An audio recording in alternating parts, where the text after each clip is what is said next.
الله يبارك فيك. الحمد لله.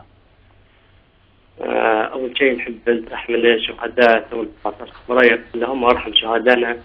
اللهم عنا نحفظ حق دماء ولا نضيعها. إن شاء الله يا رب. نحيي كريما. عندي تعليق على الرسائل النصية والمسجات الثانية نظام المجرى من 3 أيام. رسائل نصية طيب. أسد قلت أي رسائل نصية لو سمحت؟ رسائل نصية للبيادة والمدار. وين تظهر هذه الرسائل؟ يبعثها النظام. أوكي. التليفونات. يعني النظام يبعث في رسائل نصية للليبيين في الداخل. للليبيين في غريان أكثر شيء في طرابلس. كويس. المهم القبائل والزحف وطهر البلد.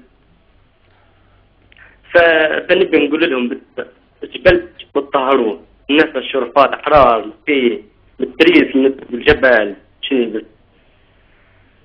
فنبي باختصار بكلمتين نبي نرد نعلق عليهم ونقول لهم إن الجبل الغربي الجبل الشم حار ووعر عليك، واللي بيخش لجحيم بيموت علشان معمر قدافي يتفضل يورينا الزحف نتاع اللي 4 شهور يتكلم زحف. نعم. الجبل الغربي ماهوش غزة ولا فلسطين. واليوم ليبيا وإن شاء الله غدا الزحف المقدس نحو القدس إن شاء الله تتحرر فلسطين. إن شاء الله. ونحب نذكركم أخي الكريم ومشاهديني الأفاضل بارك الله فيك. إن ناس غريان معاكم ويحبوكم ويبوكم.